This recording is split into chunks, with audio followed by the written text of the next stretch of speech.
നമസ്കാരം.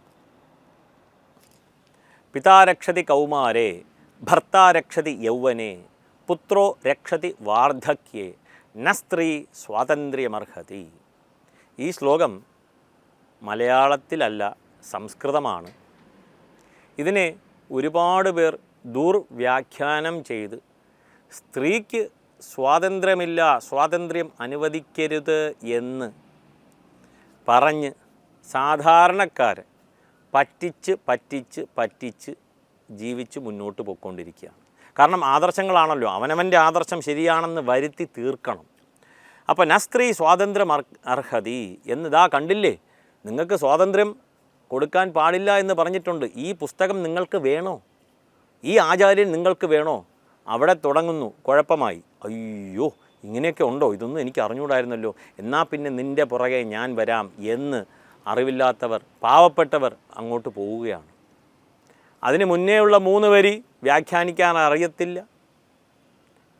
അപ്പോൾ ഇവിടെ എന്താണ് ഉദ്ദേശിച്ചത് എന്നുള്ളത് നമുക്ക് നോക്കാം. പിതാ രക്ഷതി കൗമാരേ, ഒരു പെൺകുട്ടിയെ പിതാവ് സംരക്ഷിച്ച് ഒരു യോഗ്യനായ പുരുഷനെ കണ്ടുപിടിച്ച് കയ്യിലേൽപ്പിക്കുകയാണ്, കല്യാണം കഴിപ്പിച്ച് കൊടുക്കുകയാണ്, കന്യാദാനം നൽകുകയാണ്. അങ്ങനെ സംരക്ഷിക്കുന്നത് ഒരു സ്ത്രീയെ ആദ്യത്തെ ഘട്ടത്തിൽ പിതാവാണെന്നും ഭർത്താ രക്ഷതി യൗവനേ, ഭർത്താവ് ആ സ്ത്രീയെ നല്ലവണ്ണം സംരക്ഷിക്കണം എന്ന ഒരു സന്ദേശം അടുത്ത ലൈനിൽ അദ്ദേഹം എഴുതി.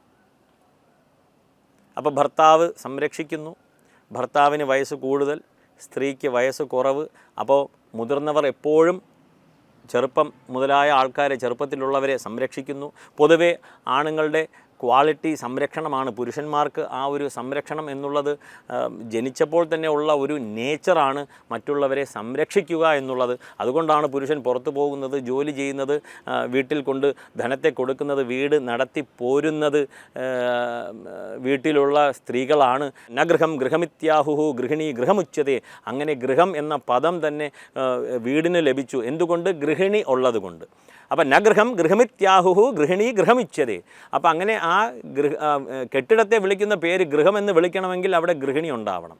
അങ്ങനെ ആ സ്ത്രീയെ സംരക്ഷിച്ച് മുന്നോട്ട് കൊണ്ടുപോയി.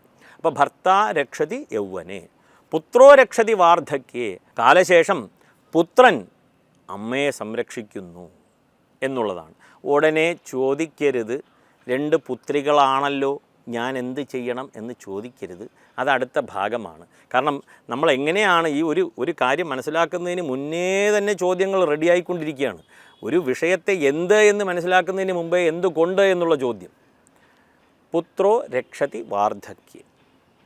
അപ്പോൾ ഈ 3 ലൈനും അദ്ദേഹം വളരെ വ്യക്തമായിട്ട് എഴുതി. ഒന്നുകൂടി പറയുകയാണ്. പിതാ രക്ഷതി കൗമാരേ ഭർത്താ രക്ഷതി യൗവനേ പുത്രോ രക്ഷതി വാർദ്ധക്യേ എന്ന് ഒരാൾ എഴുതിയിട്ട് 4ാമത്തെ വരിയിൽ ന സ്ത്രീ സ്വാതന്ത്ര്യമർഹതി, അത് എങ്ങനെ തെറ്റാവും? ഒരിക്കലും തെറ്റത്തില്ല. സ്ത്രീകളെ അവിടെയുള്ള അർത്ഥം ആർക്കെങ്കിലും അറിഞ്ഞൂടാ എന്നുണ്ടെങ്കിൽ സംസ്കൃതം പോയി പഠിച്ച ശേഷം, അതിനെ നല്ലവണ്ണം വ്യാഖ്യാനിക്കാൻ പഠിച്ച ശേഷം വ്യാഖ്യാനിക്കുക. ദുർവ്യാഖ്യാനം വളരെയധികം ദുഷ്കർമ്മ ഫലം നൽകുന്നതാണ്. കാരണം ഒരു പറ്റം ജനതയെ മിസ്ലീഡ് ചെയ്യുകയാണല്ലോ. ഈ ന സ്ത്രീ സ്വാതന്ത്ര്യമർഹതി, സ്ത്രീകളെ ഒരിക്കലും സ്വതന്ത്രമായി ഉപേക്ഷിക്കരുതേ, അവരെ ഉപേക്ഷിക്കരുതേ എന്നുള്ള ഒരു മെസ്സേജിനെ നാം വളച്ചൊടിച്ച് അവർക്ക് സ്വാതന്ത്ര്യം കൊടുക്കരുത് എന്നാക്കി തീർത്ത് ഒരു പറ്റം ജനതയെ സ്വന്തം ആദർശങ്ങൾക്ക് വേണ്ടി കൂട്ടുപിടിച്ച് ജീവിക്കുന്ന കുറേ ജീവജാലങ്ങൾ. പറയുവാനായിട്ടൊന്നുമില്ല, ആരെയും ഇവിടെ മോശമായിട്ട് ചിത്രീകരിക്കുവാനല്ല. പക്ഷേ ഈ ശ്ലോകത്തെ മോശമായി വ്യാഖ്യാനിക്കരുത്. കാരണം ഒരു വാക്കിന് 100,000 മീനിങ് ഉണ്ട്. ഏത് സന്ദർഭത്തിൽ ആര് എവിടെ എങ്ങനെ എപ്പോൾ പറഞ്ഞു എന്നുള്ളത് ചിന്തിക്കുമ്പോഴാണ് ആ വാചകത്തിന് പൂർണ്ണമായിട്ടും നമുക്ക് അർത്ഥം മനസ്സിലാക്കുവാൻ സാധിക്കുക. ഒരു രാജാവ് യുദ്ധത്തിന് പുറപ്പെടുകയാണ്. അപ്പോൾ ആജ്ഞാപിക്കുകയാണ്, ആരെവിടെ സൈന്ധവത്തെ കൊണ്ടുവരൂ എന്ന് പറഞ്ഞു കഴിഞ്ഞാൽ അവിടെ സൈന്ധവം എന്നുള്ളത് കുതിരയാണ്. ആ രാജാവ് ഉണ്ണാനായിട്ട് സദ്യ അടിക്കാനായിട്ടിരിക്കുകയാണ്, ശാപ്പിടാനിരിക്കുകയാണ്. സൈന്ധവം കൊണ്ടുവരിക, സൈന്ധവം ആനയ എന്ന് പറയുകയാണ്. അവിടെ കുതിരയല്ല, ഉപ്പാണ്. അപ്പോൾ സൈന്ധവം എന്ന വാക്കിന് സന്ദർഭ ഉചിതമായി അർത്ഥങ്ങൾ മാറ്റപ്പെടുന്നു. നമുക്ക് ഏവർക്കും ഇതെല്ലാം തന്നെ ഒരു ഇംഗ്ലീഷിലാണെങ്കിൽ ഇതല്ല മീനിങ് എന്ന് പറയാനായിട്ട് 100,000 ആൾക്കാരുണ്ട്. Woods are lovely dark and deep and miles to go before I sleep. Woods are lovely dark and deep and miles to go before I sleep. ഞാനിവിടെ ചോദിക്കുകയാണ്, do I need to walk a mile every day before I sleep എന്ന് ചോദിച്ചു കഴിഞ്ഞാൽ എല്ലാവരും ഇപ്പോൾ വാളെടുക്കും.